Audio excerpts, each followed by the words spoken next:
you are muted. Yeah, good evening, Soham. Good evening, sir. Good evening, sir. Good evening to all. I guess I joined early. No, sir, we are just.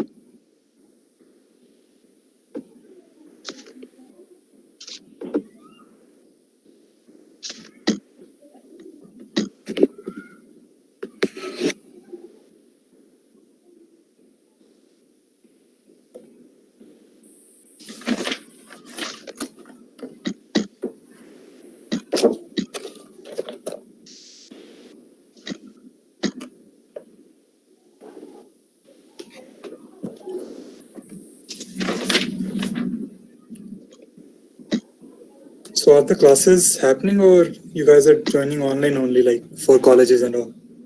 Oh, sir, all the classes are online. So you are all at like your respective homes? Yes, sir. Soham, are you Yes, from sir. Hindu college itself? Yes, sir. Okay, you are a member of the society. Yes, sir. And Urvashi, you too? Yes, sir. Which courses? Sir, I'm from Sir, BA program, English Sir, I am Basic too from Economics. BA program. Okay, nice. Which year? Sir, first year, sir. Both Me of too, you? first year, sir. Yes, sir. Sir, I am from physics department. Okay, what's your name? Sir, Priyanshu. Okay, hi Priyanshu. Hello, sir. Has Amit joined? Yes, sir. Yes, sir, we are starting in a minute. Revati, you Okay. can start now. Yes, good evening. Good evening, Yes, sir. Amit. So shall we start now? Oh, yes, please. Okay. A very biased good evening to one and all present here. Buniyaad, the Civil Services Society of Hindu College, extends to you a hearty welcome on the second day of our annual fest MRIDANG, session 2 of the day. We have set its tune to Drupad Tal. Drupad means pillar, symbol of permanence and withstanding all the vagaries. As the topic of this session is balancing UPSC CSE preparation with college studies and other activities. To lead us how to sail through it, we are elated to invite our speaker of the session, IAS officer, Mr. Divyanshu Singal. Also, we are on cloud 9 to state that he is an alumnus of none but Hindu College, re-emphasizing the glory of the ever-glorious 122 years old institution. Defying an age-old adage, putting each foot in a different boat, he has passed with flying colors in both the Indian Forest Services and the Civil Service examination in his first go, achieving 13th rank as IFS 2019 and 68th in UPSC CSE 2019. He studied from Shri Ganganagar, Rajasthan, where he became district topper in class 12 board examination. Accruing to his perseverance, he went on to take admission in Hindu College, Delhi University. From there, he continued to crack the country's most difficult examination, the UPSC CSE. जब इरादा बना लिया ऊंची उड़ान का तो फिजूल है कद देखना आसमान का मुसीबतों से ही निखरती है शक्ति प्यारों जो चट्टानों से ना उलझे वो झरना ही टिकता. The world is full of diamonds and gems. I am fortunate enough to greet one such gem. I hereby invite you to begin the session and enthuse our eager audience with your golden words. Meanwhile, I would request all the attendees on Google Meet and those who have joined through YouTube and Facebook Live to type their questions in the chat box or comment box. We'll try to incorporate most of your questions in the second half of the session. Thank you. Thank you, Revati, for such a generous introduction. First of all, I would like to thank the society, Buniyaad, for inviting me to this session and giving me an opportunity to speak with all of you. And then I would be grateful to Hindu College because this college has gave me a lot. It has made me what I am today. And I spent 5 years there, and I guess those were the most valuable 5 years of my life. It feels very good interacting with all of you, considering that it's a platform provided by my alma mater. I have I'll try to keep the session short so that you guys can ask as many questions as you can.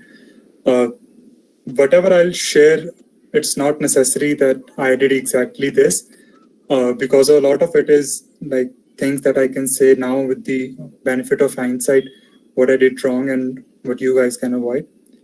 And don't take anything that I say as a gospel or an infallible truth. You guys are free to improvise and adapt if you think that any of the situation in your case is different, or you feel like that these all guidelines or suggestions do not suit you that well.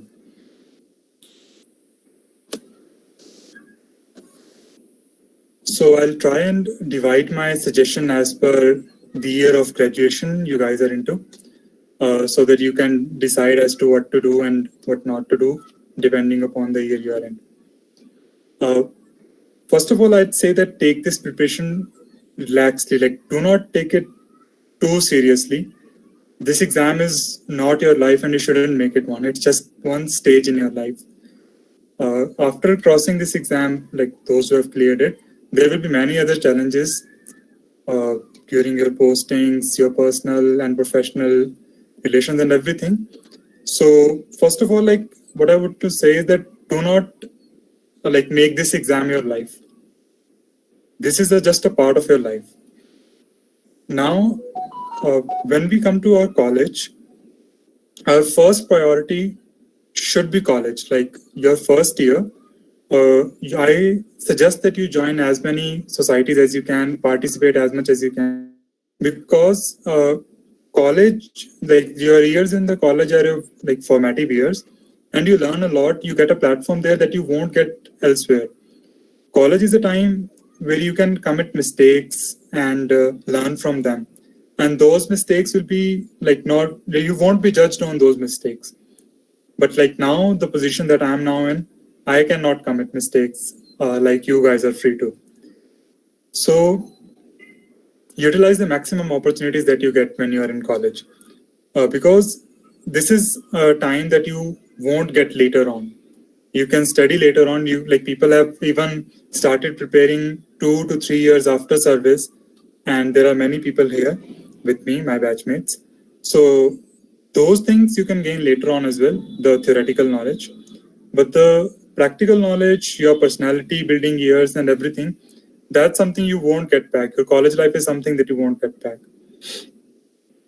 So when you're in first year and second year, I'll suggest that you try to participate as much as you can, like even in classes.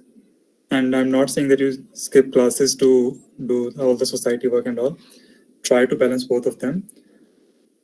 So, but don't take your college study for granted. For example, when my optional was mathematics. So if I'm studying mathematics, like it was also my graduation subject. So at some level, it helps you. It's your foundation. I'm not saying that you should study only from the perspective that this thing will be useful to you with respect to UPSC in future. You don't know what skill, what knowledge that you learn today might be useful. I still remember like there was once a topic that I had studied in 11th and 12th. I used that to solve a question during one of my papers in MSc. And I also remember like one of the things that I had studied during my first and second year, I had used in one of the exams in UPSC. So none of the knowledge is waste, and you should utilize maximum of any opportunity that you get. Apart from this, like now that like first year, second year, now that I'm saying that you should participate as much as you can, I'll try to tell you why I suggest you that. When I came into college, I was like very underconfident kid. So when you participate here, we feel like that we try to avoid conflicts. We try to avoid any kind of like, we try to take the easiest path possible. But you should know that the easiest path is also the one of least learning. So I would never suggest you to cut down on any kind of activities, especially in your first year and second year. Now, another thing that I want to say is that don't focus on like doing everything from beginning and everything. Like you don't like these years. You shouldn't be like, like I have to complete R.S. Sharma now, or I have to complete Bipin Chandra book, or I have to complete this book or that book. You'll always be free to complete these books later on, maybe in third year or maybe just 1 year before before you take your attempt. Focus on doing what gives you the highest return now, or the things that you won't get chance to do later on in life. So focus shouldn't be to spare too much time to study, but focus should be on doing what's most important. I'd like to give some of the examples, like work on yourself and your personality. Like if you, like I said about myself, if you feel underconfident, interact more, participate more. Another thing that I worked on during my college years was my handwriting and my English. I had very poor handwriting, and it's a factor that counts. You should see that the evaluator, when you are appearing in UPSC exam, if your handwriting is not good, you're actually making his or her life difficult. You're actually not able to convey properly if he or she misunderstands what you're saying. And if he or she sees your notebook as a burden. I'm not saying that this is very important, but your handwriting should be like reasonably good. Mine was actually very bad. So I utilized this time to work on my handwriting. Why I'm saying this is when you have your prelims 9 months later on, and when you have the entire GS and optional syllabus waiting in front of you, you really won't be able to bring yourself to work on these things. That thing would feel to you like, if I don't know, like अगर मुझे पता ही नहीं है कि मुझे क्या करना, मुझे अगर पता ही नहीं होगा कि मुझे आंसर में लिखना क्या है, तो चाहे मेरी हैंडराइटिंग कितनी मर्जी अच्छी हो, मैं उसका क्या ही करूँगा. One thing I would like to ask you guys is like, are you comfortable with English, or should I like switch to English in the mix? So we are comfortable with English. So it's all right. Astha is saying bilingual. Okay, I'll try to keep it as natural as possible. So yeah, another thing is the language, that the medium that you guys will be taking. Like अगर आप English ले रहे हो या आप हिंदी ले रहे हो, तो your command should be good. Like you should be able to express yourself fully. For example, many a times it happens that you have certain idea in your mind, but you're not able to articulate how to put that forward. You should know that like if 13,000, 12,000 people write the mains, only like 2,500 odd make the cut to the interview. You know that all of them has cleared prelims and all of them have a good amount of knowledge. What distinguishes the 2,500 from the rest of the crowd is how they present their answers. So presentation is a very crucial component of your answer writing. So if you're underconfident with respect to the language, the medium that you're going to take, then I would suggest that you work on these. Like with respect to English, you can try working on your grammar, you can try working on your vocabulary, you can try working on your writing skills, sentence structures, being able to express. How to work on this, I would also like to touch upon how to work on this. Vocabulary is something you can easily build when you are preparing for the exam, when you study newspaper articles and everything. You come across many terms in Hindu. So initially it's a headache because you have to look up every word, every sentence, what it means. But overall, like over the period of time, what happens is that you get natural with using those words and your vocabulary improves. And for grammar, you can use any book that you like. I was fortunate that I had been studying grammar very early on when I was in school itself. So my grammar was never an issue. But you can rely on any like school textbooks like Wren and Martin if you feel that your grammar is poor. Another book is by Cambridge University. Book's name is Advanced English Grammar. It's not a textbook like school textbook, but what it does is that it works on improving your concepts. Like it assumes that you have certain basic knowledge, and then you can practice to improve your grammar. So yeah, so this is the thing that you should focus on. That the things that you won't get time later on, or you won't be able to bring yourself to work on in the later years, as I've told you right now, work on those. Now we come to the main topic that I was shared with me, like how to management of Vishal. The book's name is Advanced English Grammar by Cambridge University. Yeah. So we now come to the main part, as in how to manage when you have things like your classes, your class society activities, and everything. I would like to tell you that all of you have 24 hours, and you can never increase that. That's not out of your control. What you should see is that when you say to someone that I don't have time for a particular thing, what you actually mean is that particular thing is not your priority. For example, even if you have an exam and you don't feel like studying and you want to go out, let's just say in Hudson Lane or anywhere else, you will find time for it, no matter how difficult the exam is, no matter like the 50% syllabus is left, you won't care about it, because as of now, since you can't focus on your studies, so your priority becomes that entertainment or that going out or anything. So what I'm trying to tell you is that rather than finding time, decide what's a priority. When you just begin preparing, when you're in the early stages, your priority, like as I've told you, should be like first working on yourself. Later, your priority should be building your understanding. Like, for example, if you start reading newspaper, then you can start thinking about any kind of current affairs as to start building your perspective with respect to a particular thing. Start reading editorials. What you should cut down on is like YouTube, like when we keep randomly scrolling through videos, etc. That's a completely infructuous exercise. Similarly, social media. Even I think that like that's a waste. I used to spend a lot of time on Facebook, but during my MSc first year, I realized that it's a waste, and I uninstalled, like I deactivated my Facebook account and everything. Even now, my Facebook account remains deactivated because I feel that it's a wastage of time.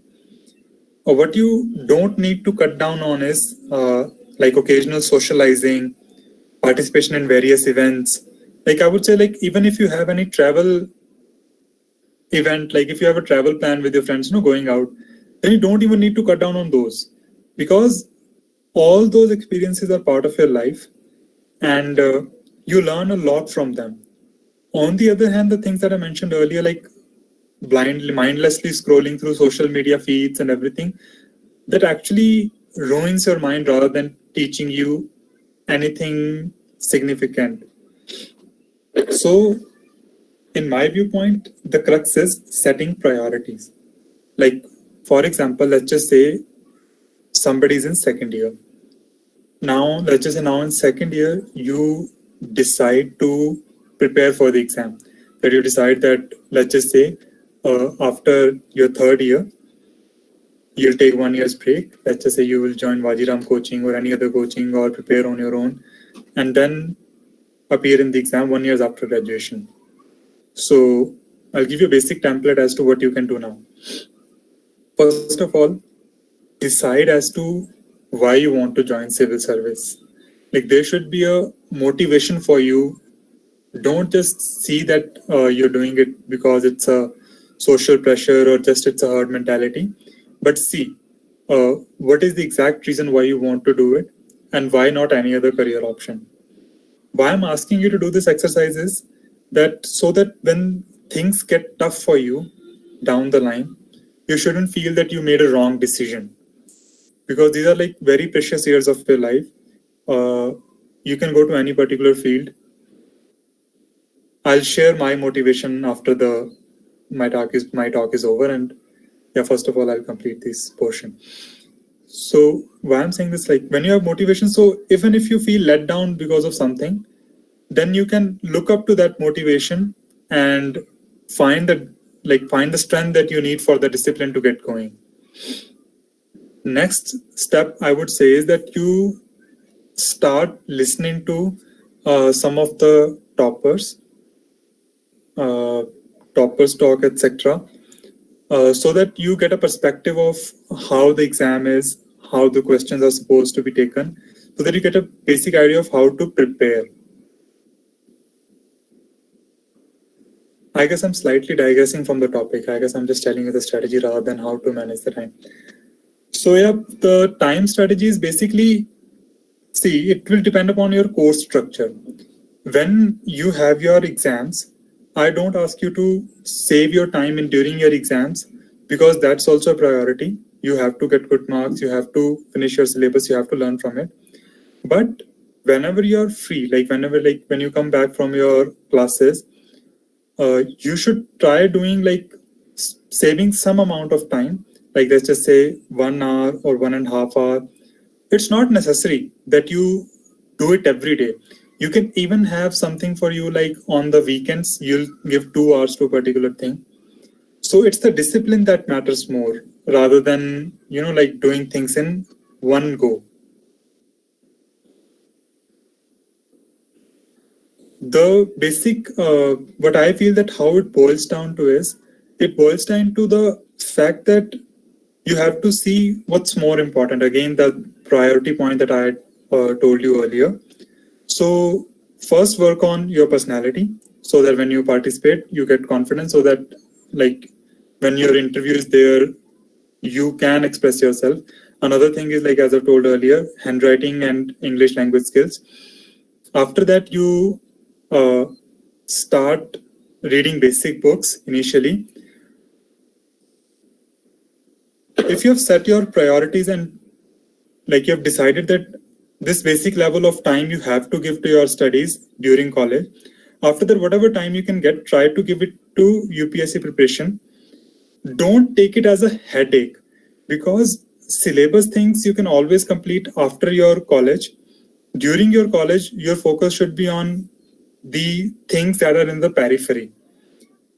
So if you have decided things as per your priority, I think that's the basic crux of my entire talk, that if you have decided things as per your priority and decided that these are the things that you need to do, even if you're unable to complete the entire syllabus, don't worry about completing the entire syllabus.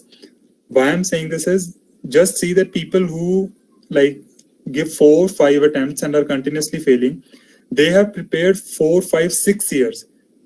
During your college time, you cannot prepare that much. You can never compete with people who are preparing full time for 5, 6 years. Still, they are not able to sail through the exam. Why I'm saying this is to make you realize that this is not an exam where you are supposed to reproduce knowledge. This is different from your college exam. Here, what they're testing is your aptitude, how you approach things, and how you form your opinion with respect to a particular question or any topic that you're asked of. Don't get influenced in any way by the social media streams that are going on with respect to a particular topic. For example, farm laws is a issue that is taking place as of now. It's very contentious. What happens is that we tend to form a dichotomy in our mind that they're either good or they are bad. What you should rather do is that, personally, think from the point of a bureaucrat rather than thinking on an ideological ground. Think from the point of bureaucrat as to whether that's a good thing or bad thing. Don't tie down, nothing is 100% good, nothing is 100% bad. But what we actually try to do is make an attempt to see that if we can make things better. So that's a mindset that you should try to develop during your college years, and try to break free from the ideological dogmas of any kind, so that you can free your mind and actually think like a bureaucrat. Thinking like a bureaucrat means that you think of your public representatives, sometimes we use the term politicians for them in a pejorative sense. that's actually not good to do, because many of them are way more learned than we'll ever be. So the public representatives have trust, like they are chosen by the people. You're here to serve the people. They embody in them people's faith, they embody in them people's choices. So what I'm trying to tell is form your perspectives in such a way that listening to their wishes as to how they want development to go on is also a democratic way of thinking. So perspective building is another thing that you can do during your college years. Rest is mostly, I guess, on the basis of your individual schedule. So I would like to close down and say that, reiterate that set your priorities, decide what are the things that you need to do now that you cannot do later on. Try to find time for those priorities, and do not think from the angle of success or failure so early on in your life. There will always be ample amount of time. Don't force yourself unnecessarily, and don't take on the burden of exam. I cracked it in my first attempt, but I would like to tell you I did nothing with respect to UPSC during my college years.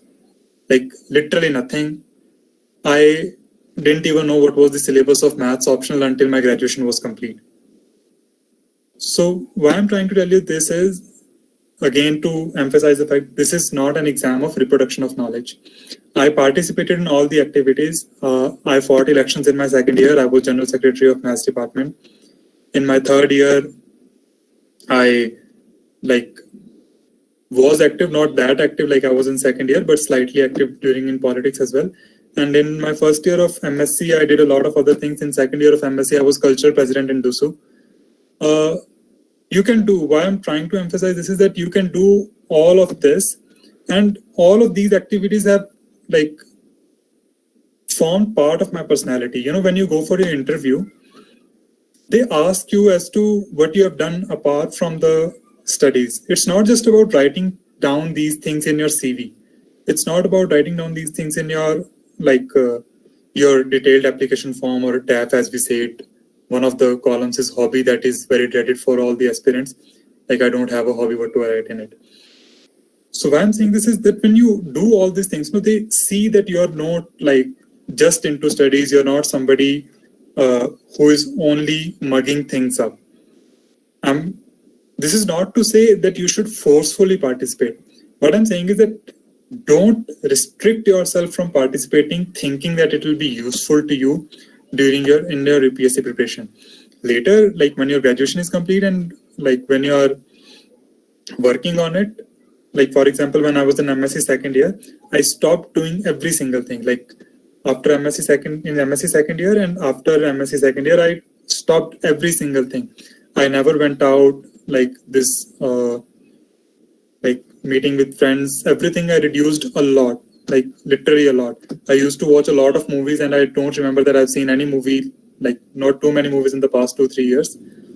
Even during Vipassana training, we don't get too much of time. So these things you can do later on, confining yourself in a room and just studying and studying and studying. During your college time, what matters more is experience.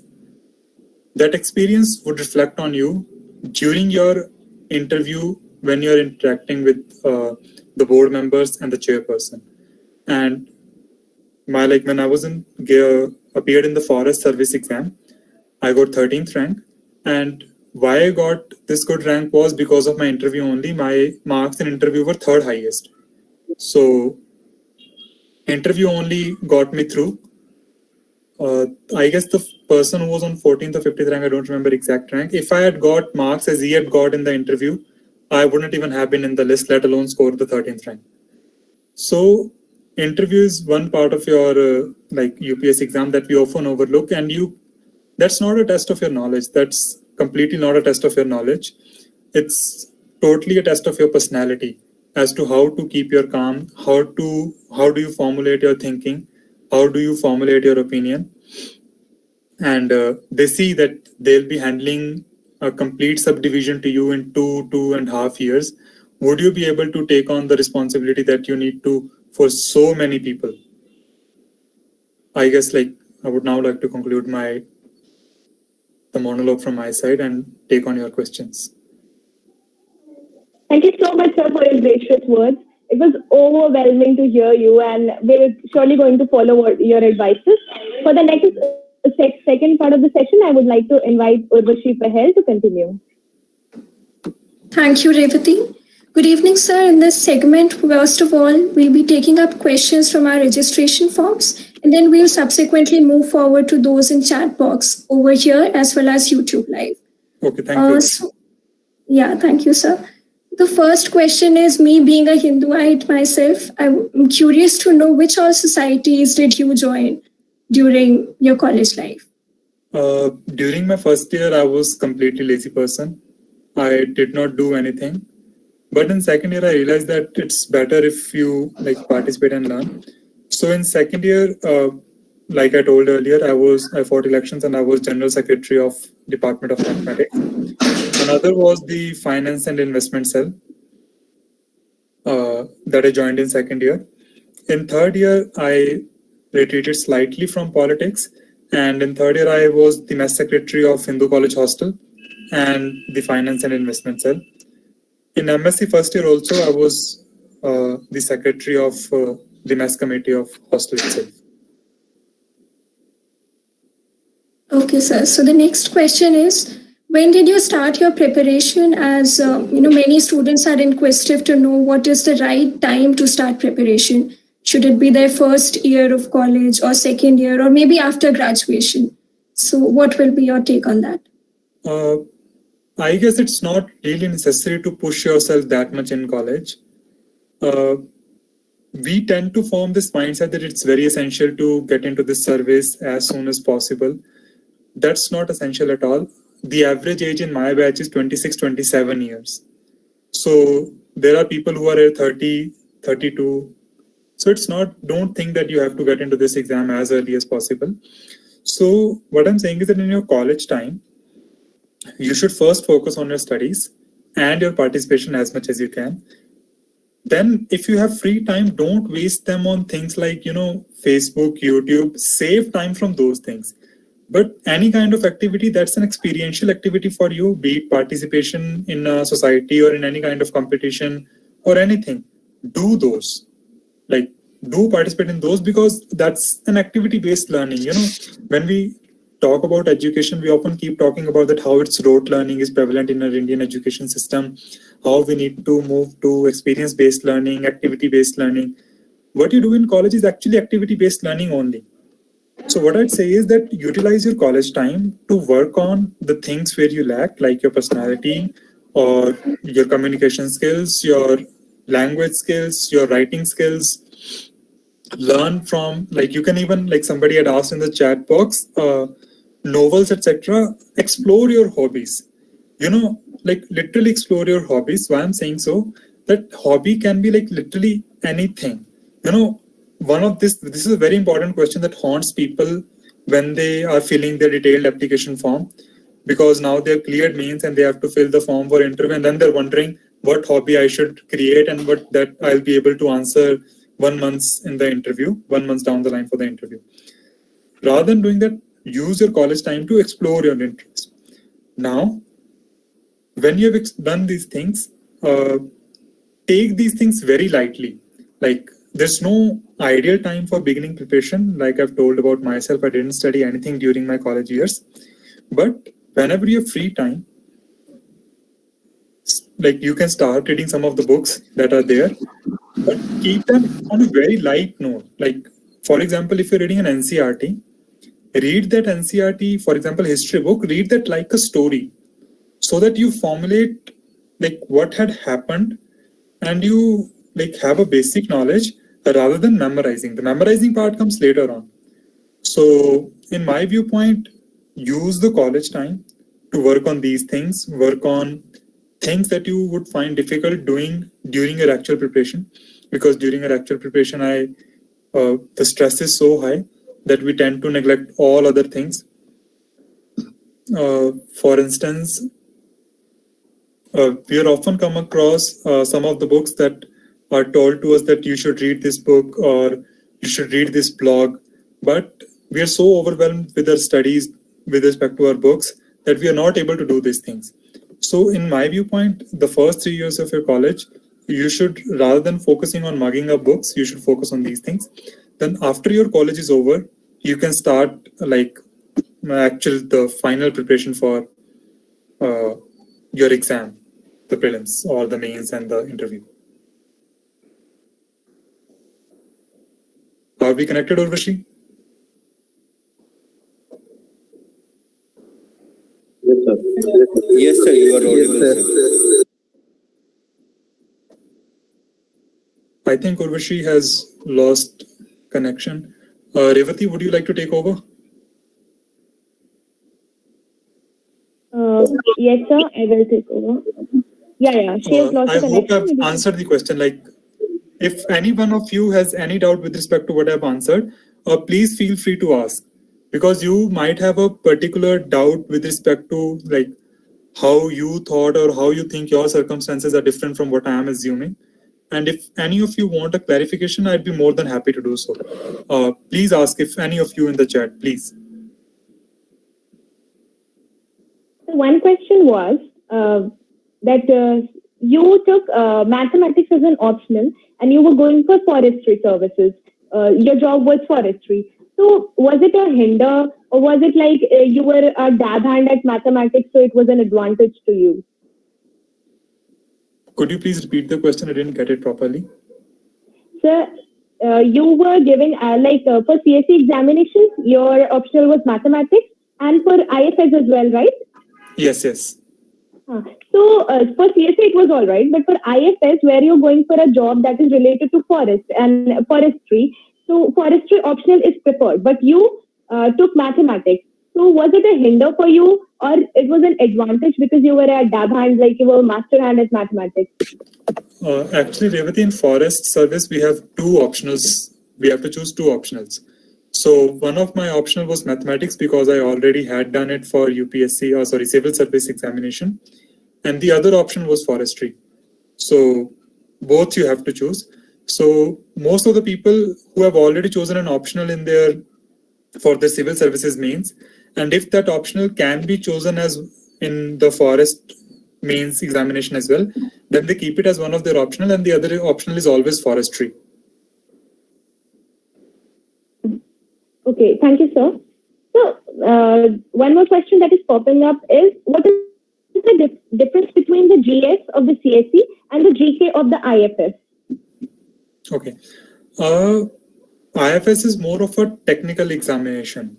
So in case you are not aware, you cannot appear in IFS exam in any medium other than English. Like in civil services exam, you can choose any of the, like, if I'm not wrong, any of the languages in the 8th schedule. But in IFS exam, only English is the language that's available as an option for you because it's a technical exam. So the GK of Indian Forest Service mains is more of a straightforward question answer rather than the analytical stuff in general studies. For example, if like a question in civil services examination GS could be, let's just say, for example, the numismatics arts, the art with respect to coins and all and mintage. How do you see, like, I'm not exactly sure of the syllabus, but I want to give you a basic idea of the question. Why do you think that numismatics arts started declining in India, Indian subcontinent, after so and so period? Analyze with evidence, analyze with facts or whatever. That could be a question in civil services exam, general studies. In GK, for forest service, the answer could be much more straightforward rather than like describe the numismatics arts from in India from, let's just say, 200th century AD to 1000 AD. Am I able to make it clear? Like, they're very straightforward, simple questions, while the questions in GS of UPSC CSE are more analytical. They are often like spanning 2 or 3 areas. Like, for example, they could be touching on sociology, economy, and politics at the same point of time. On the other hand, the GK of Indian Forest Service is like compartmentalized. Like, there will be 12 questions 2 questions will be from science and technology, and they won't touch any other field. It would be like, for example, in science and technology, the question was, what is a liquid crystal display? What are its application? And what do you think is its future? Let's just say, on a similar line, this was one of the questions in my forest service mains. But such a question would never be asked in your civil service exam mains. There, the question would be, how do you think the technology of artificial intelligence and machine learning is going to impact the job scenario in the Indian economy in the coming 20 years? So this is not just science, this is also sociology, this is also economy, and you have to mix up those, and this is an analytical question. On the other hand, the forest service mains exam was straightforward. Okay, that was insightful, sir. Thank you. I guess we have Urvashi back if she wants to continue. Urvashi? Yeah, thanks, Revati.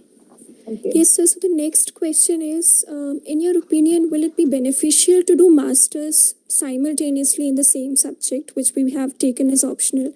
Since, there are many students who have previously studied science during their graduation, but they have opted a humanities subject as optional. So what would be your opinion on that? See, my opinion would be it doesn't have any significant benefit for you. Like if you feel like, sometimes what happens is that people get too much depressed or they start feeling sad when the tag of unemployed or out of college is attached to them.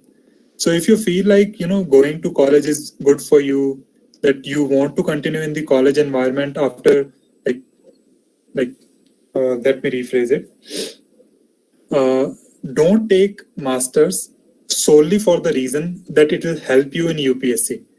It won't. Rather than, but you can actually focus on your optional from standalone optional perspective in a better way.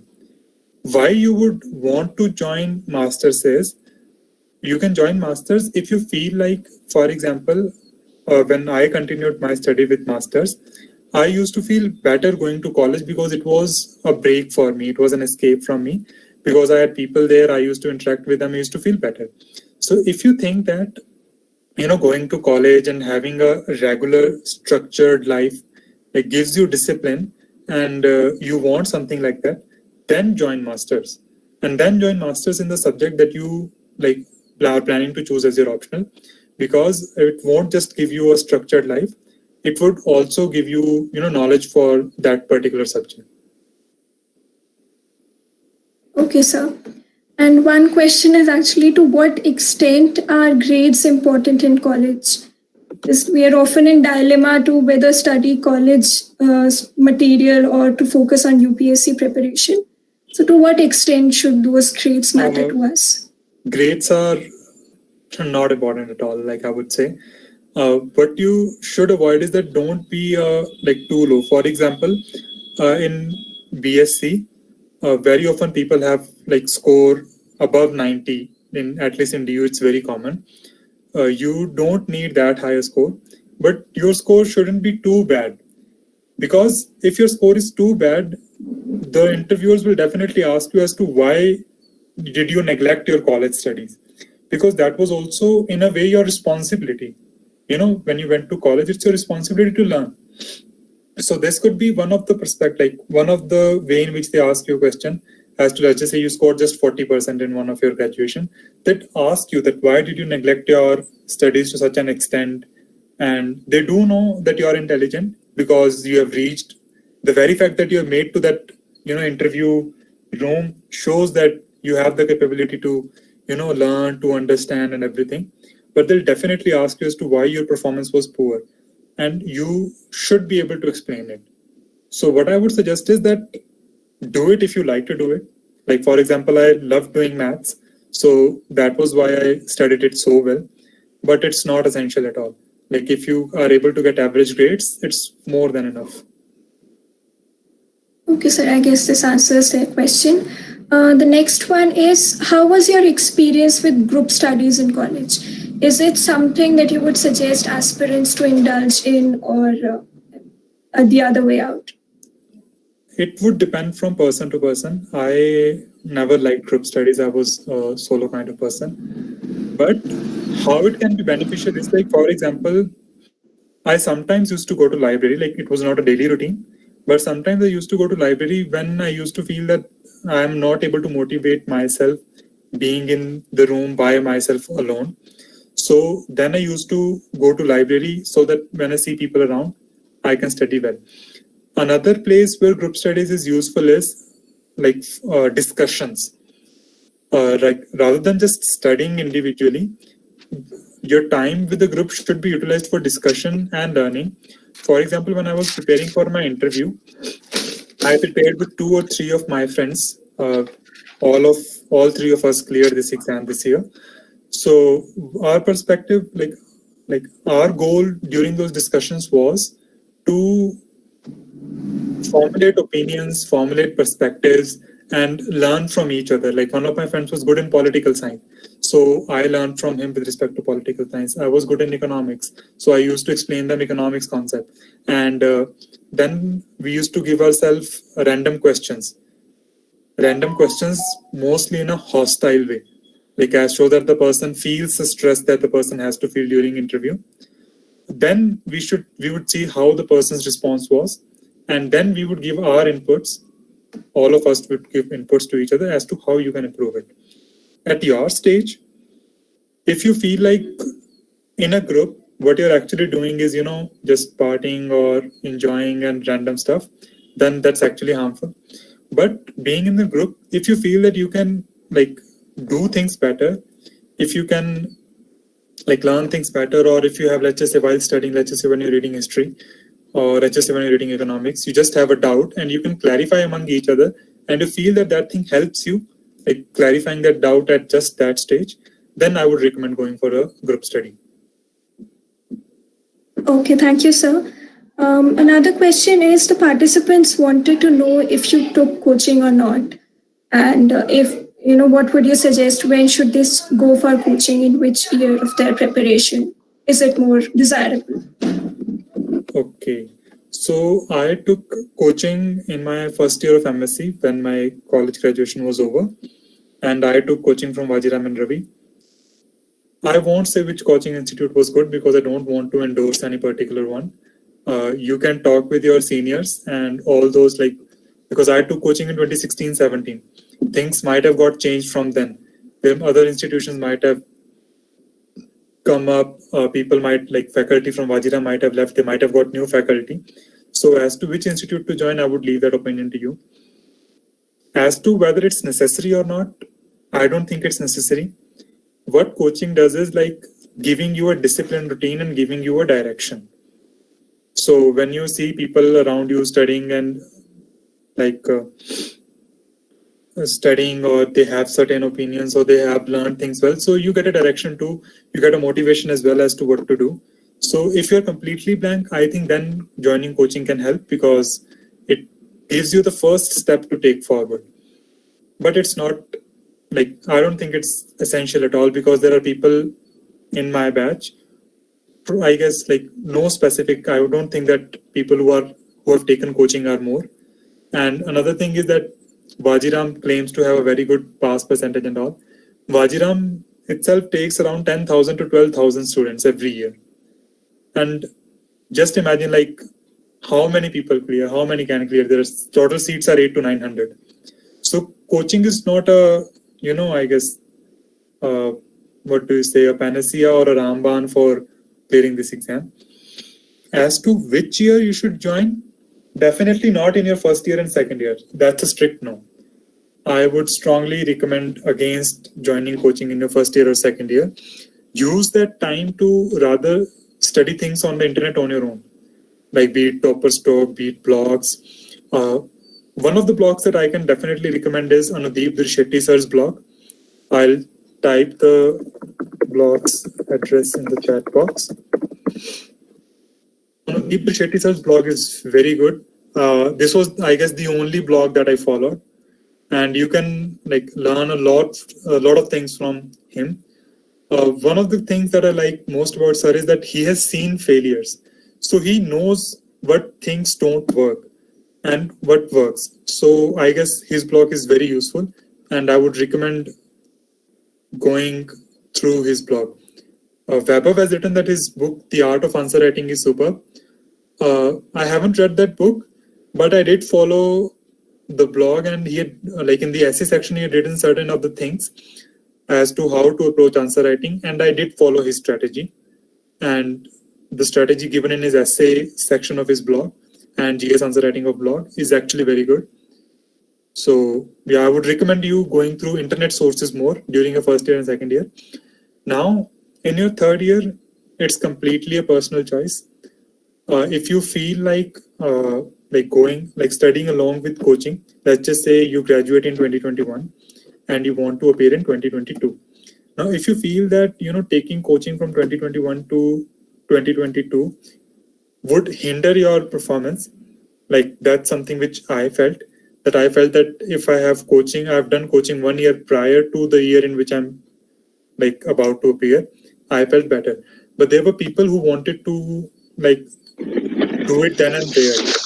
So they felt better that, if somebody can guide you like just a college exam.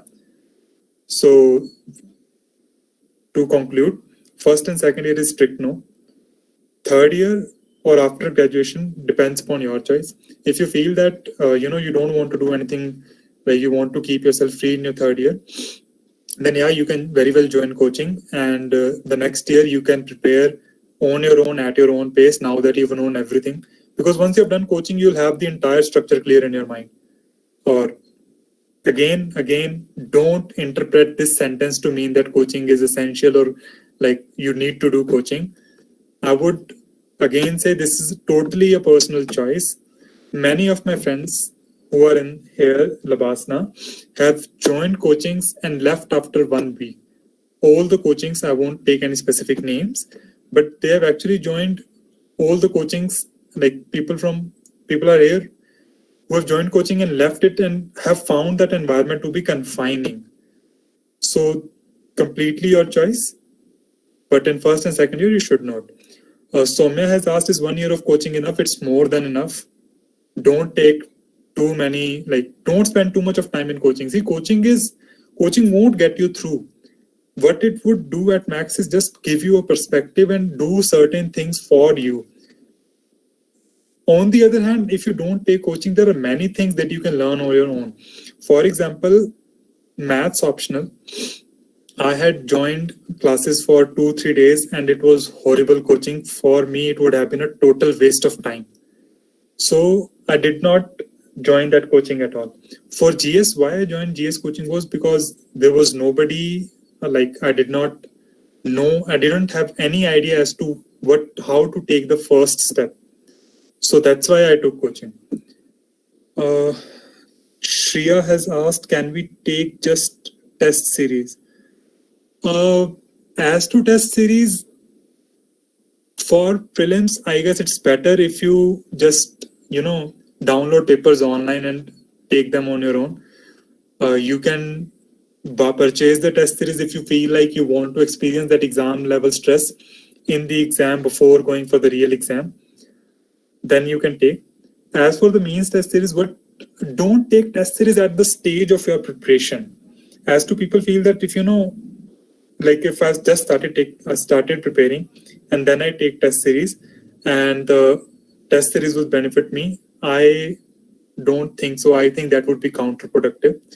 Take test series when you know you have a good command over the knowledge and the subject base so that you can test whether your writing skills are good enough. Even if you have very good writing skills, but you don't know anything, you won't be able to write anything at all and you'll end up getting disheartened even before you started your preparation. Yeah, Urushi. Yes, sir. So the next question is, it's a very personal question. A student has asked whether they should look up to internships during college times for adding it up to their CVs and so as to make a backup plan. Would you suggest that? Did you have any backup plan when you were preparing? See, my backup plan was I would have gone for teaching and all. So during my MSc preparation itself, I had appeared for UGC NET. So this was my backup plan. As for internships, see, don't do anything for the sake of doing it. UPSC, if I talk from UPSC perspective, you can have literally a blank detailed application form or DAF as you say it, and you can still score very good marks. Or you can have your DAF very much filled and you still won't get it. See, if you, let's just say if you join an internship and you write that on your detailed application form in UPSC, what would actually happen is they would grill you, like whether you've actually done it well. And if you had just joined the internship for the sake of joining it and not done it properly, that would actually count as a negative point. So do the internship if you feel like, you want to go to private sector or you want to learn from that experience, but don't do that as a tool for, improving your CV. Okay, thank you, sir. The next question is, how did you prepare IFS and CSE simultaneously? And what was your success mantra in that regard? I started preparing for IFS only when my civil service mains was over. So IFS actually has just 6 papers. One is general knowledge, the other is general English, and then 4 papers are from 2 optionals. So general knowledge, I did not prepare anything at all because I'd already done for civil service examination mains. For English, I actually have a video on it in YouTube by Delhi Knowledge Track. I would also suggest you to go through that video. And in English, I saw the questions and did some of the basic things that I didn't know very well. And maths was already done. So all I had to do was, revise the formulas or my note sheets just 3-4 days before the exam. So what effectively I did in those 1.5 months was just studying the forestry optional. And forestry optional can be easily completed in 15 to 20 days. So there was nothing like managing it. Okay, sir, thank you. And the next question is, how did you keep yourself motivated during the preparation journey? What are some suggestions that you would like to give, sustain the preparation about which you're not very sure as to how long will it last? Okay. Firstly, I would like to add one point to my previous answer. So those who are also thinking Indian Forest Service as one of the options, I would say that just focus on your prelims for the time being. And don't bother about forest service mains. If you clear forest service prelims and then the time after civil service examination mains and the forest service mains is more than enough. Even if you have to prepare 2 new optionals, like even if both your optionals are new. So don't bother about forest service exam till the time your civil service exam is over, unless forest service is your first priority and not the civil service examination. And as to the motivation part, I don't know what to say in it. Actually, see, the thing was, I guess UPSC Civil Service exam was for me a window to a lot of opportunities. That was like main motivation point. I didn't just see it as, an avenue for civils like social service, etc. Because like for social service, you have many other avenues. Even like if you give this answer in your UPSC interview as to why you joined IAS, why you want to join IAS, the first question they'll ask is that if you want to join social service, why do you want to confine yourself with the government rules and regulations? Why don't you want to do those things on your own like somebody like Kailash Satyarthi did?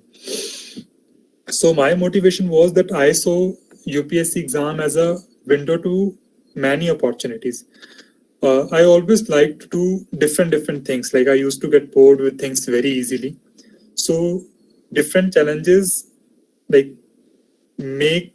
me, I want new challenges. I want new opportunities. I want diversity of fields in which I could work. And I actually realized that despite like pros and cons and everything, this was one job that gave you such a diversity of opportunity and so much responsibility at such a young age. Like if you join any private organization, it will take you around 10, 15, 20 years, maybe even 30 years to get to the top of position.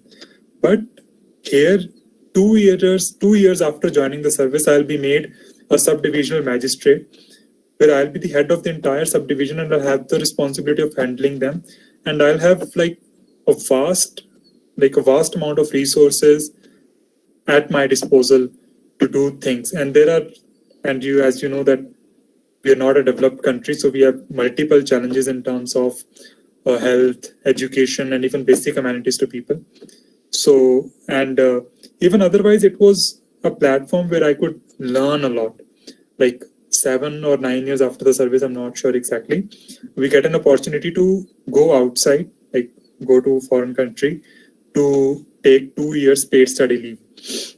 Now, I felt that this is a service which gives you like something new at every stage of your life, and it gives you a lot of like opportunities, facilities, everything. So that's why I knew that this was the career option that would have made me the happiest, and I just didn't want to end up, in just like anything for the sake of job. So that was something, and I reminded myself of, like in case I don't clear this exam, I would end up as somebody mediocre somewhere and won't get to do anything good. So that very thought that, kept me like motivated for doing it. That's indeed very inspiring, sir, the thought process behind all of that.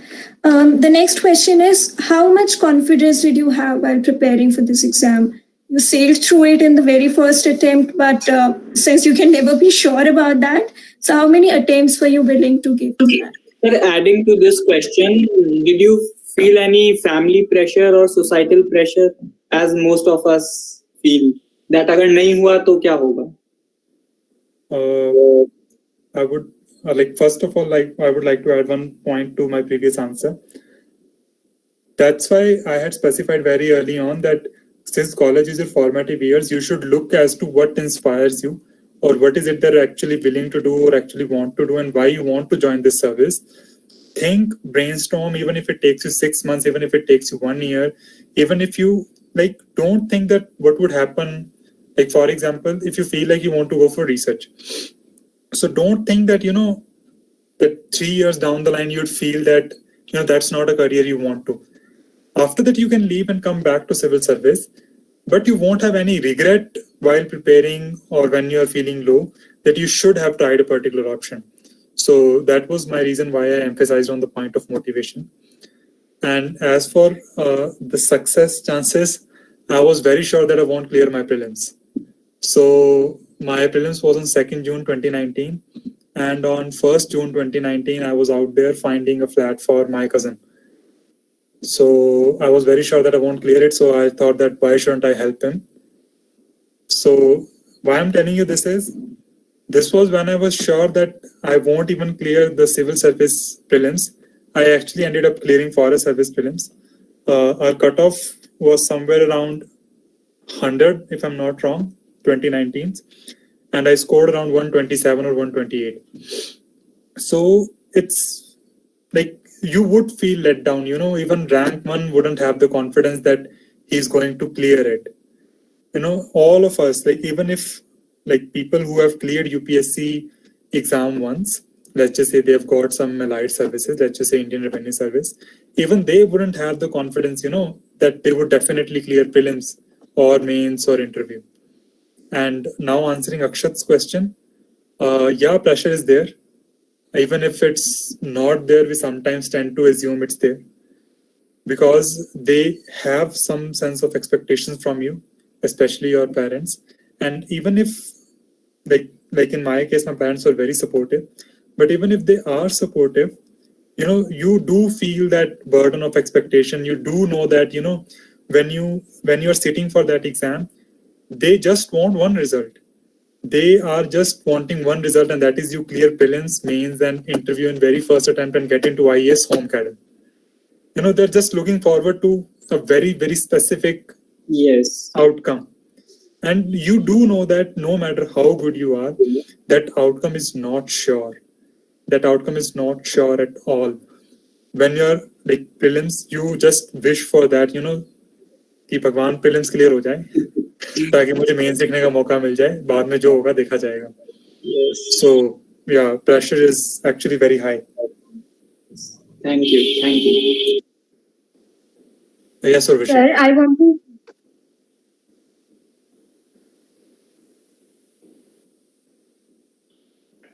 Sir, I want to ask that what all can be the backups if one fails in clearing UPSC exam besides the profession of teaching?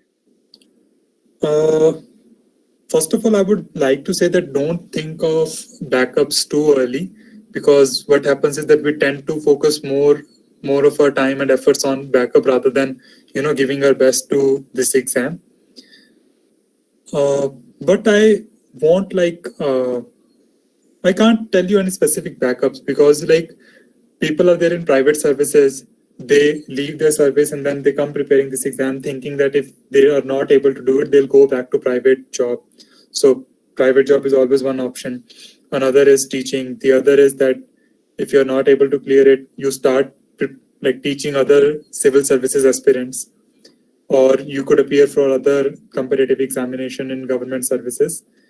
Yeah, the options are actually slightly limited, I would say, when it comes to our country in general, but it would vary from person to person. I don't think I can really, provide a complete list. Thank you. So sir. one last piece of advice you would like to give our aspirants. There's really no specific piece of advice, you learn things, be open to committing mistakes, be open to, learning. You won't learn anything new if you keep doing, things on a, if everything that comes in your life sails through it smoothly, you really won't learn anything, right? So feel free to go out and learn and experience and commit mistakes, and don't really think of yourself as a superhuman. You're as human as everybody else is. Be open to committing mistakes and don't judge yourself for committing mistakes. And another thing is that don't make this exam your life. This is just one part of your life. Yeah, that's just about it. Thank you very much, sir. It was a really, really enriching session. Now I would like to invite our President Amit for vote of thanks. President Amit. Thanks, Urvashi. Good evening, sir. On behalf of Buniyaad and all the participants who joined us in this session, I would like to extend my immense gratitude to you for sparing time for us and joining us for this event. This is probably one of the most important questions that comes up in one's mind when they join college, that how they are going to manage their preparation with the college studies and other activities.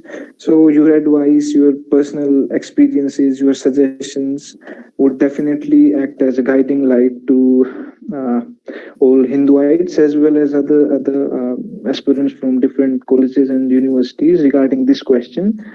And it was really an honor to host you, sir.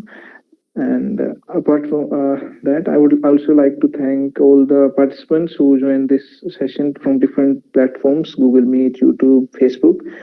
Also, all the society members who have been working hard since last few weeks to make this event so successful. They also deserve a great gratitude. So thank you, sir, and we would like to host you soon again because many of the questions might have been left unanswered because of lack of time. So thank you, sir. It was really an insightful session. Thank you so much, Amit, for providing me this opportunity. And yeah, I'd be looking forward to any of these sessions if I can join and spare time.